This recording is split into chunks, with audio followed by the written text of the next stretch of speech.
Hello!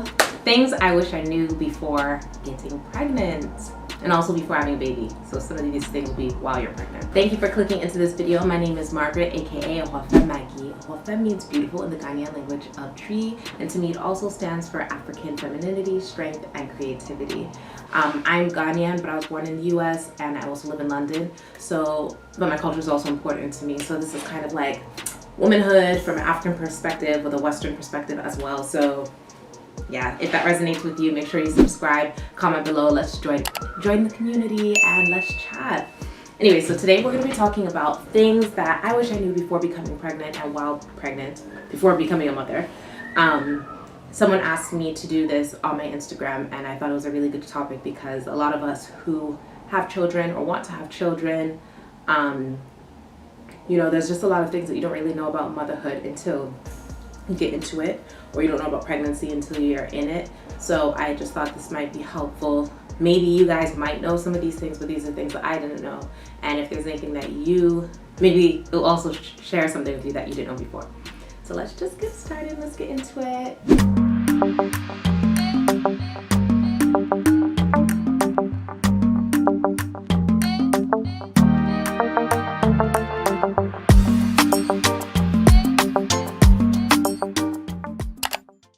Pregnancy. Before getting pregnant, one thing I wish I knew about my pregnancy in particular, which might be different from other people, wasn't really that bad. For me personally, I had a really, really lovely pregnancy, really smooth, no morning sickness, which I was extremely surprised by because if you know me in regular life, when I'm not pregnant, I'm a quite easily nauseated person. Like smells put me off and I don't know, I get very easily nauseous and queasy over things. So I assumed that when I'm pregnant, I will be sick all the time. And then my mom also told me that when she was pregnant with me, she was sick all the time. She couldn't sit in a car or even drink water without vomiting. And surprisingly, I actually was much less nauseous and queasy and all that stuff when pregnant than I was when I am not pregnant. I only got sick once. It was after having food at a restaurant I think the restaurant food wasn't that good, to be honest. I think that's probably really the reason. But apart from that, I never got morning sickness, never got nauseous, none of that. And I was really, really surprised by that. I'm not gonna lie, I was extremely surprised by that. It's a very pleasant surprise, loved it. But for those of you who do get morning sickness, these are things I've heard can help. But again, I didn't have it, so I can't say it from experience, but I heard ginger can help a lot. Drinking like ginger type teas or things that have like that gingery taste can help, ginger cookies and things of that sort. So yeah, and definitely do your research on YouTube. There's a lot of people who've had a lot of different pregnancy experiences and they can share what worked for them. So for me, I would say for some people who just think like pregnancy is going to be gloom and doom from beginning to end, I would say try to go into it with an open mind because you never know what your experience might be like.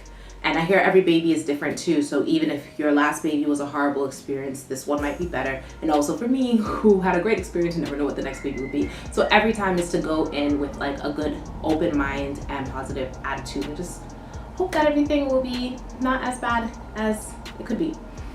Another thing about pregnancy that I wish I had known was, okay, so I didn't get sick, but I got a lot of like skin stuff, especially hyperpigmentation, which I was surprised by. So my neck and my face got really dark and there was nothing I could do about it. I was trying to exfoliate and it's just like there was nothing I could do about it. And my mom, when I found out about it, I asked my mom about it and she said the same thing had happened to her and it just kind of goes away after pregnancy. And doing my research, I realized that like it's just hormones, like there's actually nothing you can do. And then after I gave birth, my face went back to its normal color and self, and that was a little annoying. But I mean, the grand scheme of things, something's gonna happen to your body, so even if it's just your body getting bigger.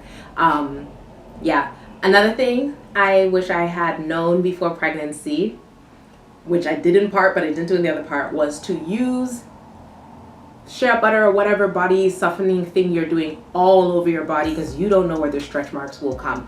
So for me, I slathered my tummy every day, 3 times a day with a mixture of shea butter and other oils that my mom and other aunties have taught me about. I actually have it on my website at Ahofem Official. I'll drop that in the link. And I slathered my tummy with that every day, 3 times a day. And that really helped keep the skin really supple and stretch and heal easily. So I didn't really end up with stretch marks on my tummy. But I did not take that same energy with my legs, with my thighs, with everywhere else, because I don't think I thought those places were getting bigger, even though obviously I was getting thicker all around. But I don't know why I didn't think about that. So I ended up with stretch marks on my upper thighs. And I don't know if the body butter would have helped or not helped, but I didn't even really put a lot there. I just put my normal lotion there, and I had focused only on my tummy. So I would say to pregnant moms or people becoming pregnant, I would say right from the beginning, start slathering your body from literally like breast to knee, because like this area, a lot happens. So I would slather that place from breast to knee every day, several times a day if possible, just to keep the skin supple and not dry, and just so it's really supple and pliable, so it can stretch to accommodate your changing body and the baby. Another thing I would say before pregnancy is, I think not everyone, but for me and my friends, we hit a point in our pregnancies where we kind of like put our health and our baby first before everything else that we were worrying about. So I know sometimes when you're pregnant, especially with your first child, or in a time that you don't feel like is the most convenient, you're like really worried about like a lot of other things, like what will colleagues think, like work, and maybe you're not married yet, or you're planning your wedding and you're thinking like, what do family members think? Just like a lot of like external thoughts about like what other people think about what's happening and what you're doing and the way you're pregnant or whatever.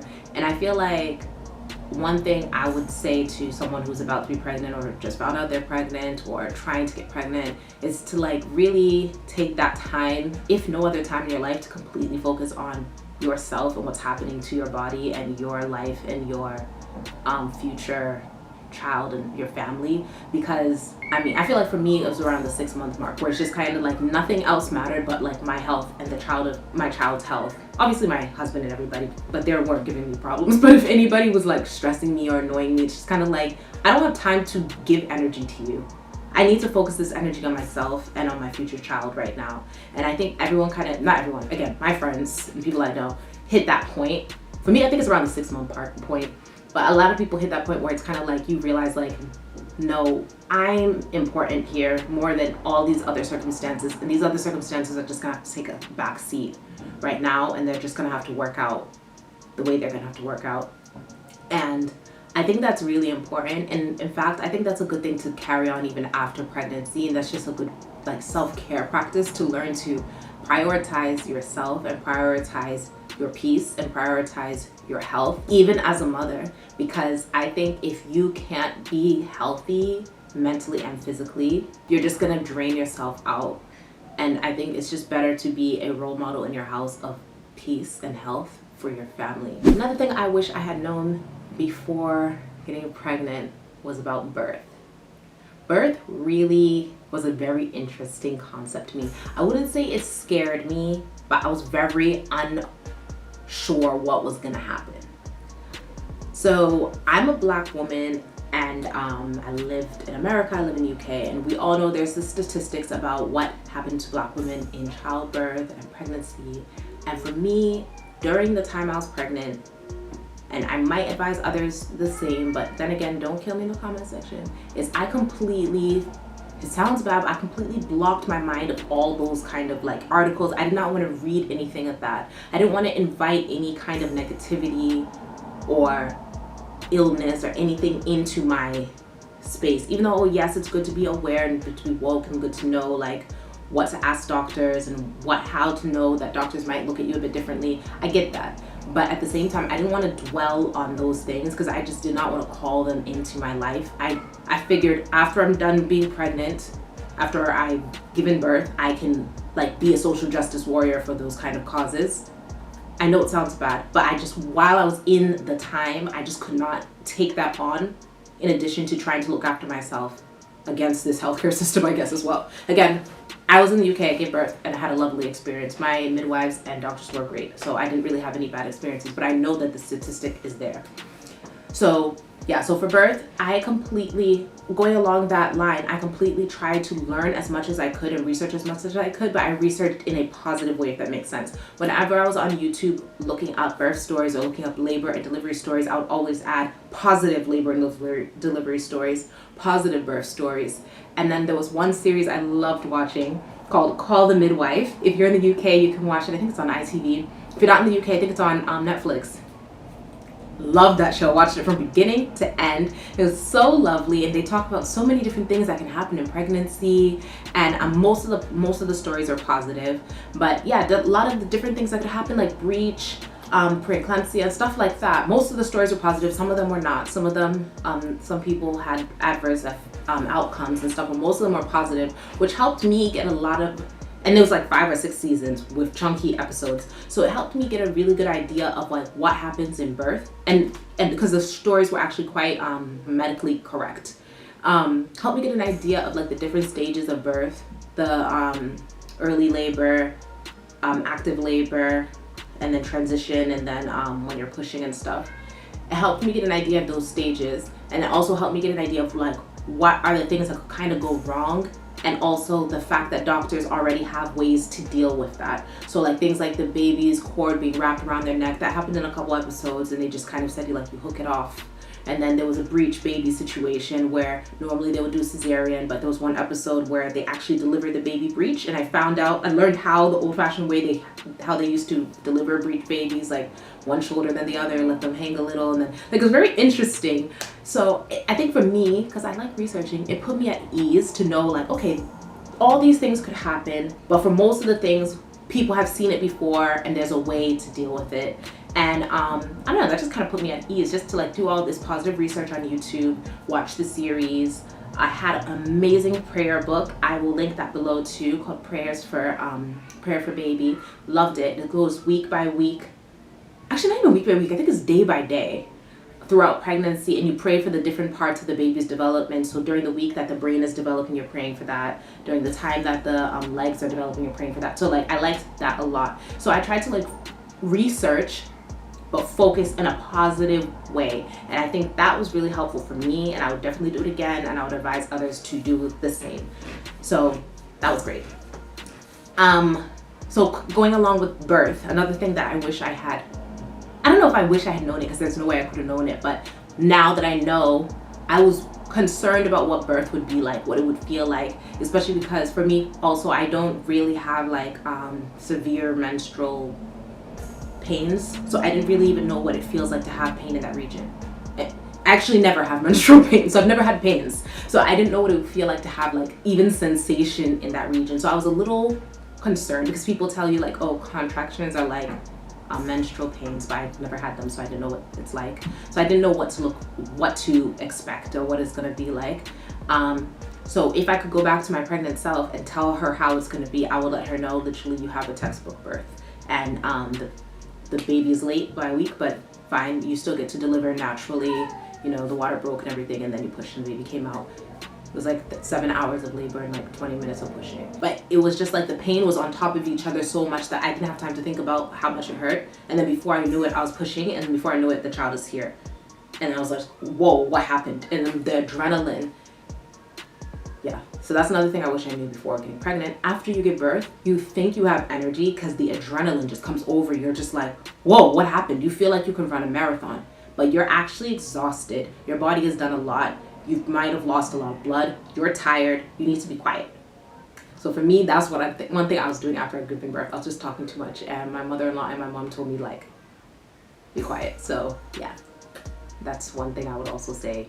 I did a breastfeeding class, which was lovely and cute, played with the fake baby and stuff.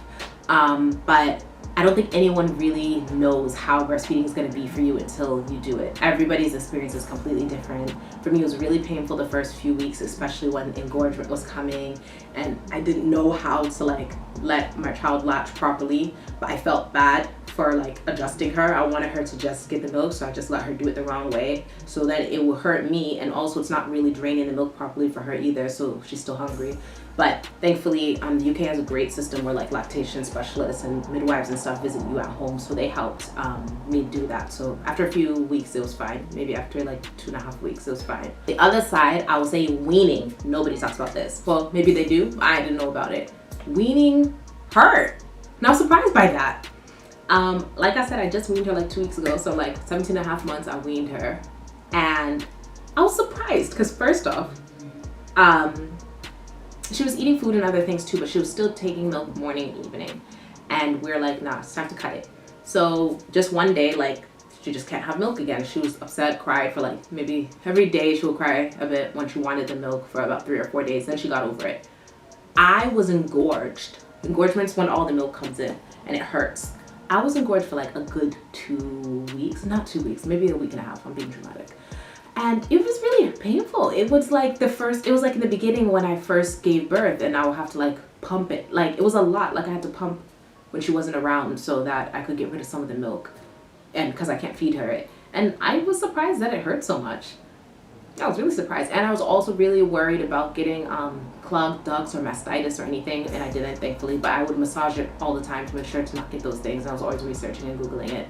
So one thing I'll tell my pregnant self is to learn more about weaning and how that process goes, because I had no idea it hurt like that. Because I hear people say, oh, it hurts the mother, and I thought it was like, oh, because of the emotional connection, but it was like literally physically like rocks sitting on my breast. And then after that, my boobs deflated. Anyways, I hope you enjoyed this video. If there's anything that, if you're a mom, if there's things that you want to know about like what it's like to be pregnant, comment below. Or like if you have things you want to know about motherhood, other things, or you have questions about anything I mentioned, comment below. If you're a mom and you have things that you wish you knew before becoming pregnant or becoming a mom, comment below. So I hope you enjoyed this video. I enjoyed making it. I like talking and you like listening, so this works. And I hope that you stick around for other videos. Like I said, I talk about things that have to do with motherhood, but from my like African Western perspective. Because I don't want to say like I'm doing like African motherhood, because like I said, I was born in America and I grew up in London, so people will see me probably very Western. But I can't just say just motherhood from a Western perspective, because I'm Ghanaian and my culture very much informs everything I do. So I just want to share and communicate with you guys about the things that I feel as a woman in this world, in this in-between space. So if you resonate, make sure you come on and talk to me, and let's talk about all kinds of different things. So make sure you, again, have subscribed if you haven't subscribed yet. Like, you're at the end of my video, you need to subscribe, sis. Hit the like button as well. Hit the share button and share with a friend. And then also come and follow me on Instagram at Maggie. Thank you.